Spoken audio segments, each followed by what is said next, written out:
네, 오늘은 가정의 달을 맞이해서 시리즈 설교를 준비했는데요. 그 첫 번째로 가정 고독한 자들이 쉴 곳이라는 제목으로 하나님 말씀 함께 나누도록 하겠습니다. 여러분, 우리가 살고 있는 이 시대는 많은 것들이 변해가고 있습니다. 특별히 지금까지 사회를 유지해 왔던 여러 가치관들이 변해가는 것을 우리는 보게 됩니다. 지금까지 절대로 변하지 않을 것이라고 했던 여러 가치관들이 변하고 있습니다. 또 지금까지 사회를 유지해 왔던 가치관들이 변해가고 있습니다. 예를 들면 결혼이 있죠. 예전에는 어느 때가 되면 결혼하는 것이 당연하다고 생각을 했습니다. 그러나 지금은 왜 결혼을 해야 되는지라는 질문을 던집니다. 예전에는 할아버지, 할머니, 부모님, 손자, 손녀 3대, 4대가 같이 사는 것이 당연했습니다. 그러나 지금은 부모님과도 함께 살지 않고 혼자 사는 가정이 많은 것이 현실입니다. 예전에는 이성끼리 결혼하는 것이 당연하다고 생각했습니다. 그러나 지금은 그것이 아니라 동성끼리도 결혼이 가능한 그러한 시대로 되어가고 있습니다. 같은 성별의 사람끼리도 결혼하는 것이죠. 여러분, 우리 가운데 그리고 또 우리 주위에 지금까지와는 다른 여러 다양한 가족들이 생겨나고 있는 것이 현실입니다. 그렇다면 이렇게 다양한 가족의 모습들 가운데 하나님께서는 무엇을 말씀하실까요? 성경은 이 가정에 대해서, 가족에 대해서 어떤 것을 이야기하고 있을까요? 오늘 가정의 달을 맞이해서 오늘 하나님께서 무엇을 말씀하시는지 보도록 하겠습니다. 그 첫 번째로 고독한 사람들이 쉴 곳으로 가정을 주시는 그 하나님에 대해서 보도록 하겠습니다. 오늘 말씀 다시 한번 읽도록 할까요? 68장 시편 68편 6절 말씀 다시 읽겠습니다. 시작.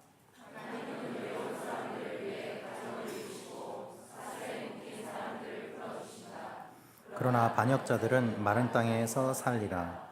하나님은 외로운 사람들을 위해 가정을 이루시고 사슬에 묶인 사람들을 풀어주신다.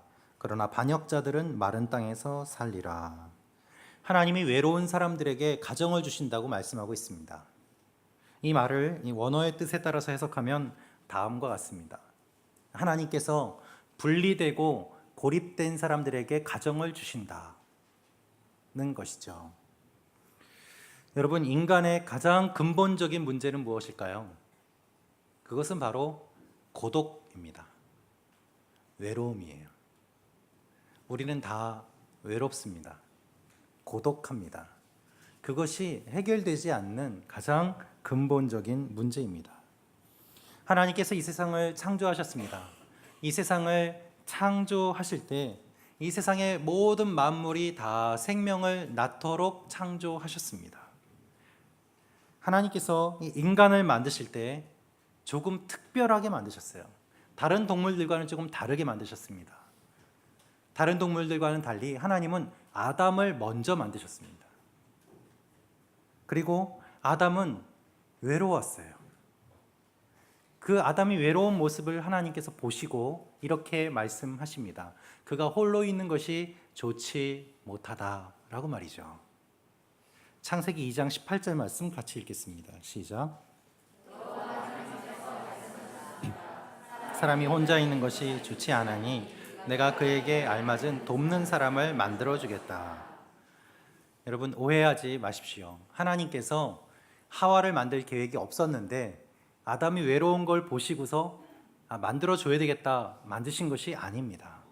하나님은 처음부터 아담과 하와를 만드실 계획을 갖고 계셨습니다. 그런데 다른 동물들과는 달리 아담을 먼저 만드신 것이죠. 다른 동물들은 짝을 함께 만들어 주셨는데 인간은 하와를 같이 만드신 것이 아니라 아담을 먼저 만들어 주셨어요. 그리고 아담이 홀로 있게 하셨습니다. 동물은 처음부터 짝이 있었습니다. 그러나 인간은 동물과 달라요. 동물은 본능에 따라서 함께 살고 생명을 낳습니다. 그러나 인간은 본능에 따라 사는 존재가 아님을 말씀하고 있습니다.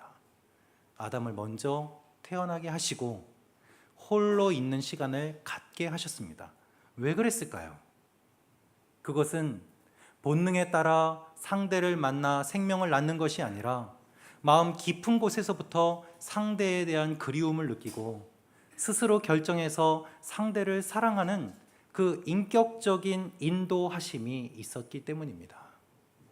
하나님은 인간을 매우 특별하게 창조하신 것이죠. 하나님은 인간이 스스로 생각하고 상대방을 사랑하기를 원하셨습니다.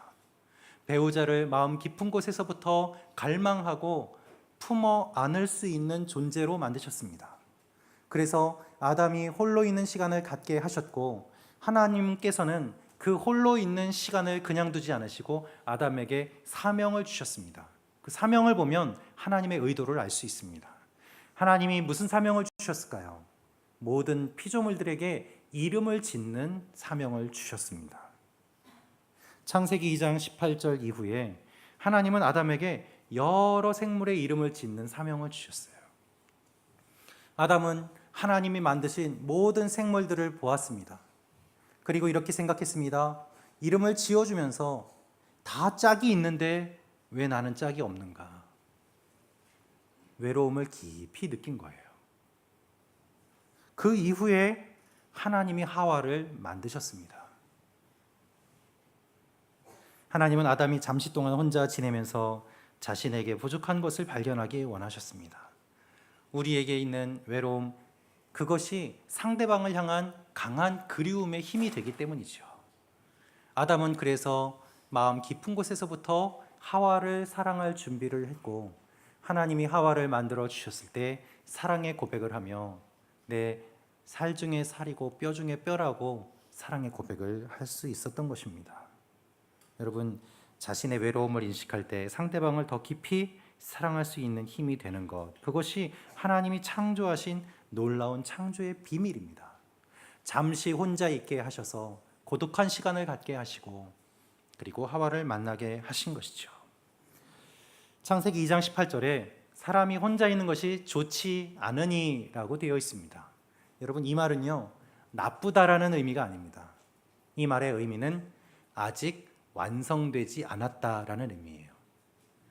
좋지 않으니는 좋다의 반대죠. 하나님이 보시기에 좋았더라는 의도된 그대로 완성되었을 때 보시고서 좋았더라라고 하셨어요. 근데 좋지 않으니라는 것은 아직 완성이 안 됐다는 것입니다. 나쁘다는 게 아니에요. 여러분, 어떤 작품이 완성될 때까지 시간이 걸립니다. 그리고 훌륭한 작품일수록 긴 시간이 걸리기도 합니다. 스페인에 사그라다 파밀리아 성당이 있습니다. 이 성당은 1882년부터 짓고 있습니다. 지금 136년째 짓고 있습니다. 아직도 완성이 안 됐습니다. 완성되려면 아직도 몇십 년이 더 걸릴지도 모른다는 이야기가 있습니다. 여러분, 그렇다면 그 성당이 나쁜 것일까요? 그렇지 않습니다. 아직 완성되지 않은 것입니다. 하나님 보시기에 좋지 않았다는 것은 창조의 완성이 아직 되지 않았다는 거예요. 하와가 만들어지지 않았기 때문입니다. 그 이후에 하나님께서는 하와를 만들고 만나게 하셨습니다. 둘이 하나가 되었습니다. 여러분, 결혼은 그래서 창조의 완성입니다. 이 모든 세상을 다 만드신 하나님께서 마지막에 하와를 만드시고 아담과 함께 하게 하심으로 모든 것이 다 완성되는 놀라운 창조의 마지막을 볼 수 있습니다. 그리고 이 결혼을 통해서 또한 새로운 생명이 태어나도록 하신 것이죠. 그래서 결혼은 하나님의 창조의 완성임과 동시에 새로운 창조의 시작입니다. 결혼을 통해서 하나님의 생명이 계속해서 흘러나가기 때문입니다. 자, 문제는 사람이 죄를 지었다는 거죠. 사람이 죄를 지음으로 말미암아 이 외로움이 해결되지 않게 되었습니다. 홀로 있을 때 외로웠던 아담은 하와를 만남으로 말미암아 그 외로움이 채워졌습니다. 둘이 하나가 되었습니다. 마음도 몸도 하나가 되고 하나님 앞에 하나된 모습으로 나아갔습니다. 그런데 죄로 인하여 이 관계가 깨어지니까 둘이 서로를 비난하게 되고 어디에서도 채울 수 없는 외로움과 관계의 갈망을 느끼게 되었던 것이죠. 죄를 지은 이후에 둘은 서로를 비난합니다. 함께 있지만 외로움이 해결되지 않습니다. 여러분, 같이 살지만 외롭게 사시는 가정이 얼마나 많은지 아십니까?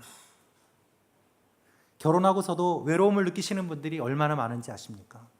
그 외로움을 채우지 못하니까 다른 여성을 찾아 헤매이는 사람들이 있습니다. 남편에게서 외로움을 해결하지 못하니까 그 자리를 자녀로 대신하는 분들도 있습니다. 돈으로 대신하거나 일로 대신하거나 다른 것들로 대신하는 일들이 얼마나 많이 있습니까? 그렇게 해도 외로움이 채워지지가 않아요.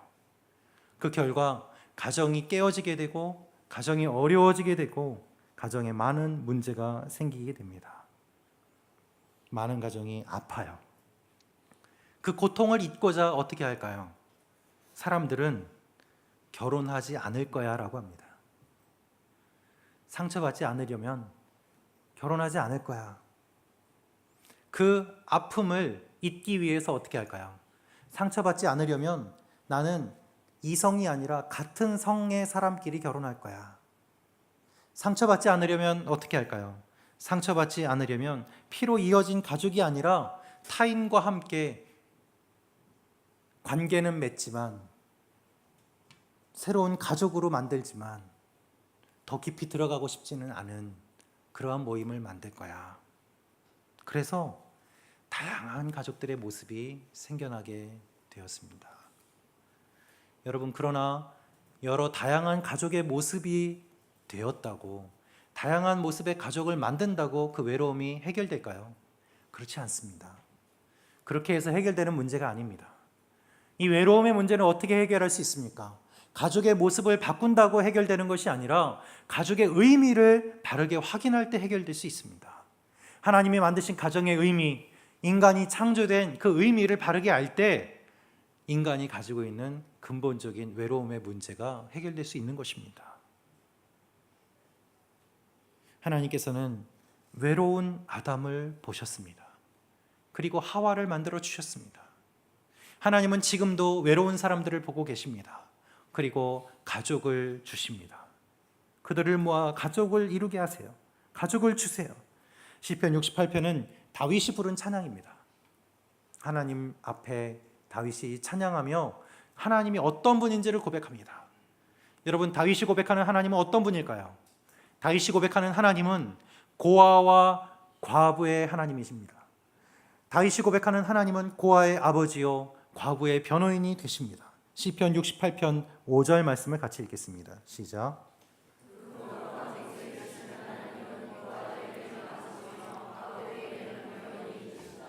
그 거룩한 곳에 계시는 하나님은 고아들에게는 아버지가, 과부들에게는 변호인이 되신다. 여러분, 하나님이 말씀하시는 고독한 자들은 누구일까요? 고아입니다. 과부입니다. 누구도 도와주지 않는 혼자 있는 사람들, 버림받은 사람들, 사회적으로 약한 사람들입니다. 다윗 시대에 가족이 없다는 것은 굉장한 위험에 노출되는 것이었습니다. 남편이 없는 여인은 많은 위협을 받으며 살아야만 했습니다. 가난했고 힘들었습니다. 룻기를 보면은 그런 내용이 어느 정도 나와 있습니다. 시편 68편 6절, 오늘 우리가 읽은 이 말씀에서 말하는 외로운 사람들은 자기 가족과 떨어져서 여러 이유로 홀로 지낼 수밖에 없는 사람들을 의미합니다. 포로로 잡혀왔거나 끌려왔거나 여러 사정상 자신이 살던 곳을 떠나서 가족과 헤어지고 홀로 살 수밖에 없는, 그렇게 버림받은 사람들을 외로운 사람들, 고독한 사람들이라고 말하고 있습니다. 여러분 가운데 고독하신 분들 계시지 않습니까? 여러분, 이 이야기가 우리 이야기는 아닙니까? 한국의 가족들 떨어져서 일본 땅에서 사는 것이 정말 그렇게 편하고 좋은 일만 있습니까? 외롭고 힘들고 어렵고 버림받은 것 같은 그러한 느낌이 들 때가 얼마나 많이 있습니까? 사회적으로 약한 사람, 사람의 도움을 받지 못하는 사람, 외롭고 힘든 사람, 하나님의 도움이 필요한 사람들, 그 사람들을 오늘 말하고 있습니다. 사람들의 도움을 받지 못하니까 하나님이 직접 도와주세요. 어떻게 도와주시는가? 가족을 만들어 주시고 그 가족을 통해서 도움을 받고 사랑받고 살아갈 수 있도록 하신다. 이것이 오늘의 말씀입니다. 하나님께서 혼자 있는 것을 좋지 않게 보시고 함께하는 가족을 만들어 주셔서 우리의 인생을 완성시켜 주시는 것입니다. 우리를 돌봐 주십니다. 우리를 인도해 주십니다. 이것이 하나님의 약속이에요. 여러분, 하나님이 여러분을 사랑하십니다. 하나님이 여러분을 돌보십니다. 하나님이 여러분을 인도하십니다. 그래서 가족을 주시는 거예요. 가족끼리 사랑하고 지지하고 도와주며 살도록 말이죠. 그 가운데 하나님이 어떤 분인지를 경험하고 하나님의 놀라운 은혜를 경험하도록 축복의 통로로 하나님께서 가족을 우리에게 선물로 주셨습니다.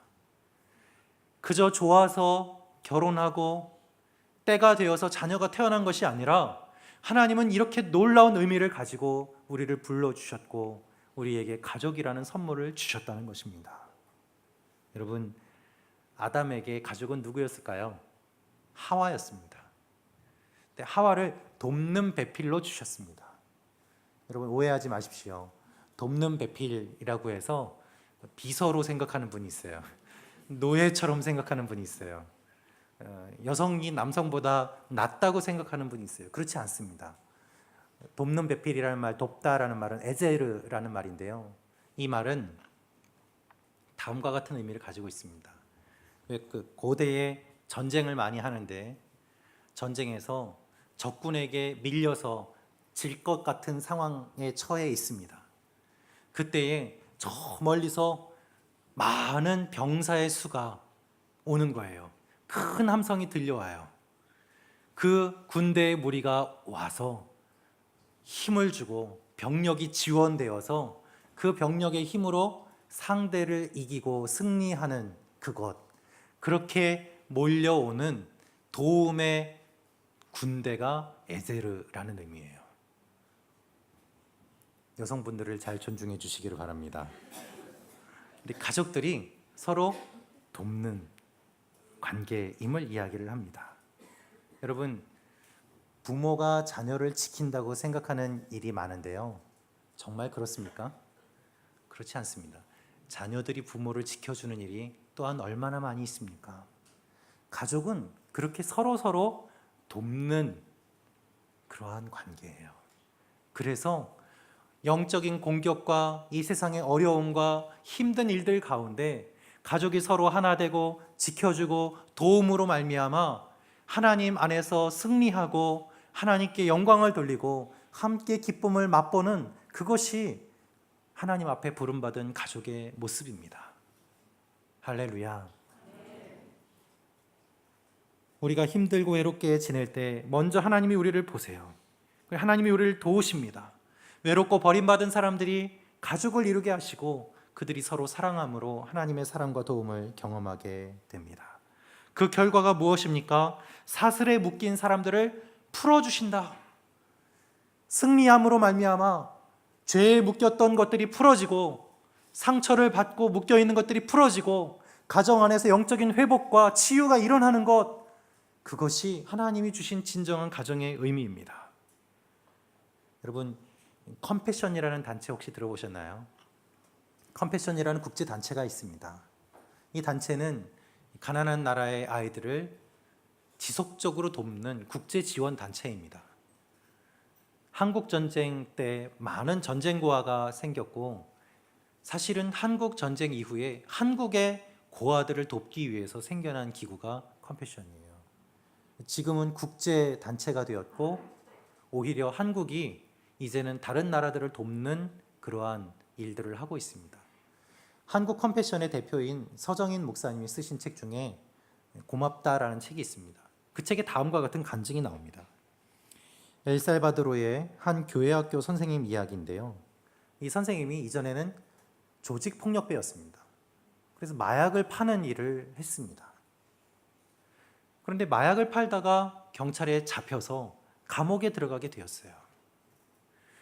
그렇게 감옥에 들어가게 되면 긴 시간 동안 형량을 보내야만 했기 때문에 그 가족들이 감옥에 들어가 있는 동안에 다 이 사람을 버리고 이혼하고 가정이 깨어지는 것이 그 나라의 일반적인 일들이었습니다. 이 사람이 감옥에 들어가서 오랜 기간 동안 감옥에서 있어야 되는 상황이 되자 이 사람의 아내도 이 사람을 버리려고 짐을 싸고 있었습니다. 이혼의 준비를 하고 있었습니다. 그런데 그때 컴패션에서 양육을 받는 이 딸이 엄마한테 와서 이렇게 이야기를 한 겁니다. 엄마, 우리까지 아빠를 버리면 예수님이 아빠를 사랑하신다는 걸 누가 전해줄 수 있겠어? 예수님이 우리 아빠도 사랑하시잖아. 그 이야기를 듣고 이 엄마가 마음에 충격을 받았어요. 그리고 감옥에 찾아가서 자신의 그 남편에게 딸의 이야기를 전해 주었습니다. 복음을 전했습니다. 이 사람이 감옥 안에서 딸의 이야기를 듣고 복음을 듣고 예수를 믿게 되었어요. 그리고 모범수로 지내게 되면서 생각보다 빨리 밖으로 나올 수 있게 되었습니다.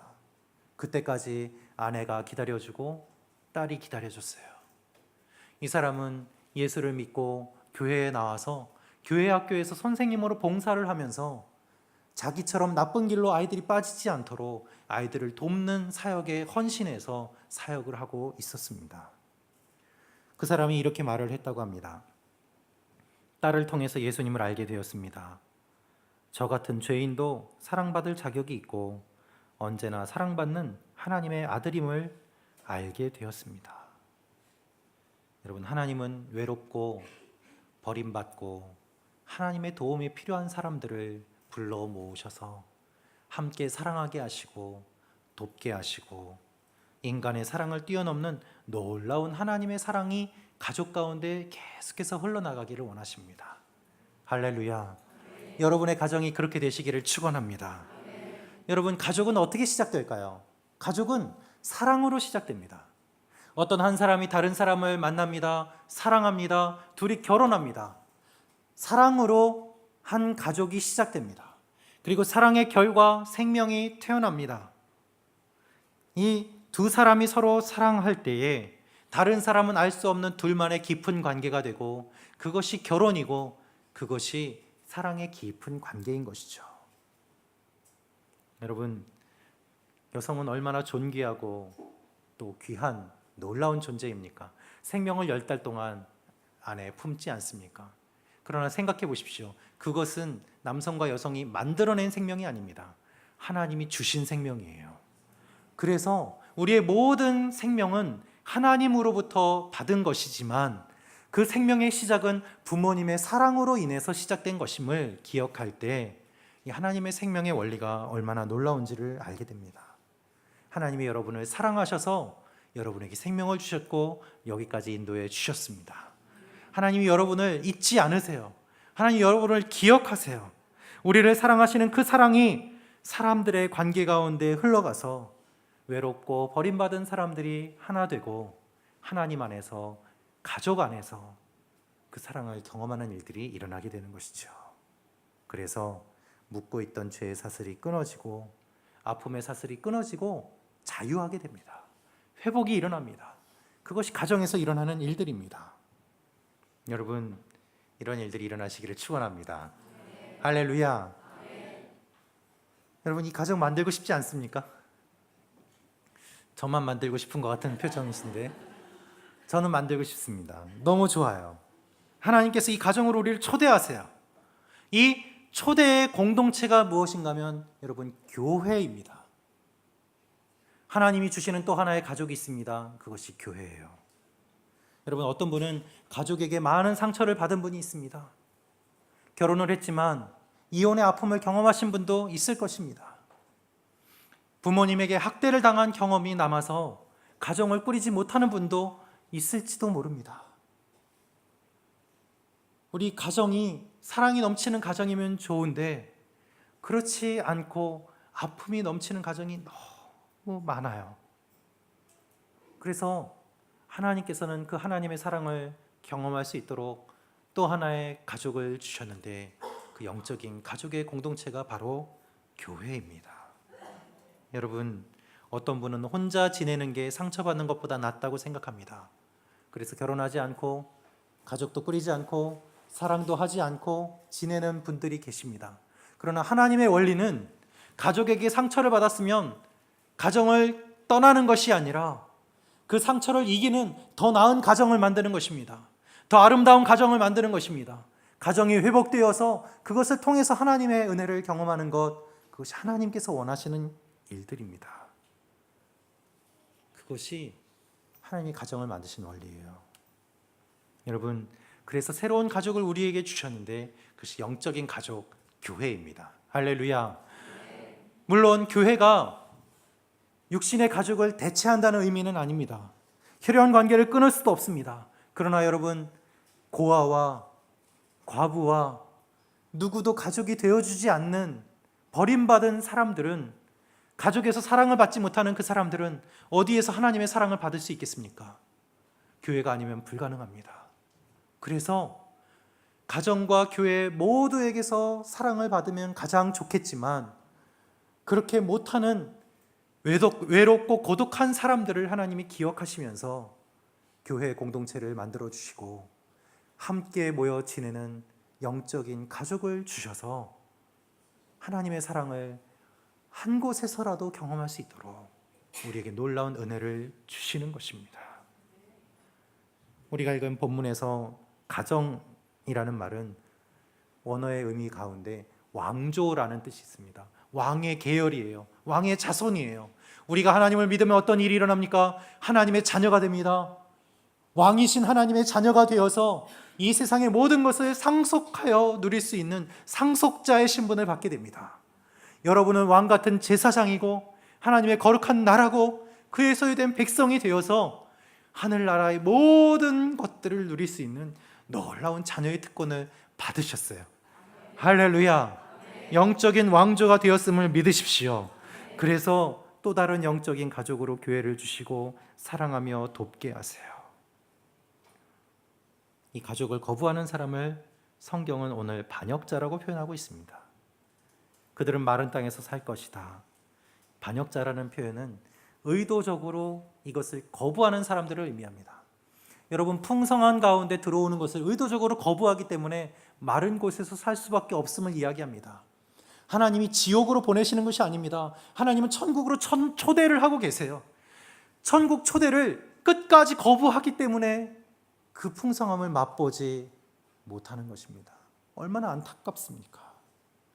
하나님이 주신 육신의 가족과 영적인 가족의 의미를 알고 받아들이면 풍성한 사랑을 경험하고 그것이 이 가족을 통해, 가정을 통해 사슬에 묶인 사람들이 풀어지며 하나님의 자유와 능력을 경험하게 됨을 주님은 말씀하고 계십니다.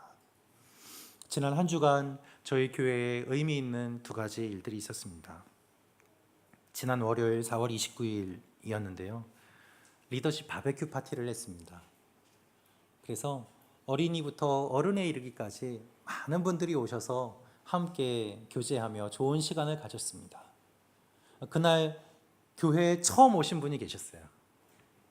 아내를 따라서 교회 모임에 처음 오신 분이 계셨습니다.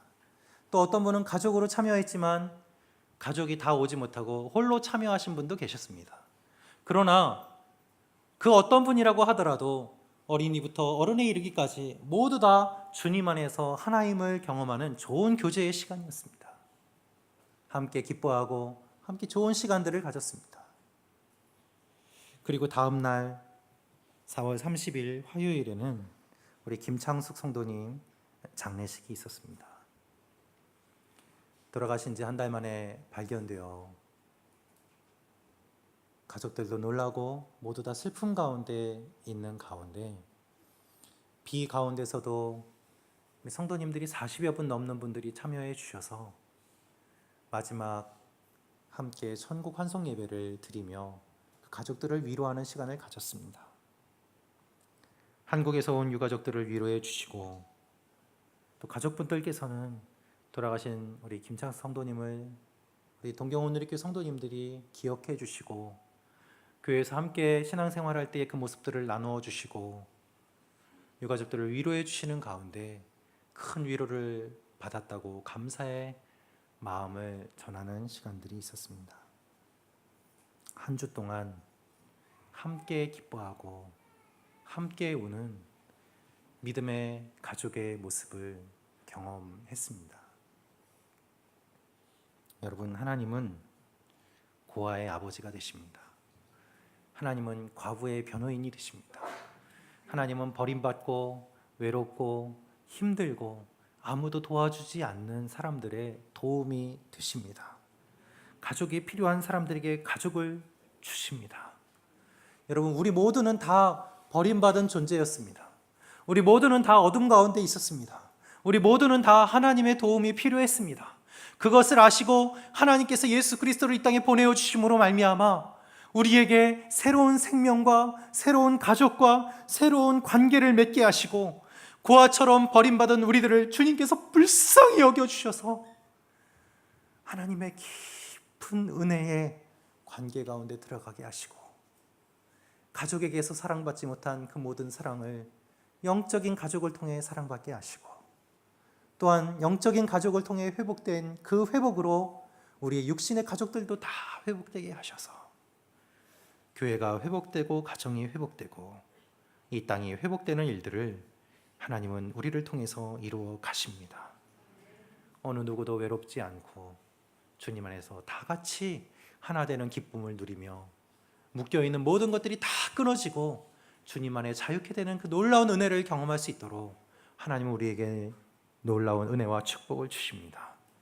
여러분 가운데 외로우신 분들 계십니까? 그 외로움은 이제 다 끊어졌습니다. 교회 안에 혼자 계시지 마십시오. 외롭게 지내지 마십시오. 외로운 분들이 있다면 먼저 손을 내밀고 우리가 함께 한 가족임을 기억하며 하나님 앞에 나아가는 그러한 일들, 주님께서 원하시는 일들입니다. 그렇게 함께하는 믿음의 가족을 우리에게 주셨어요. 이 사실을 기억하며 하나님 앞에 나아가는 여러분과 제가 되기를 주님의 이름으로 축원합니다.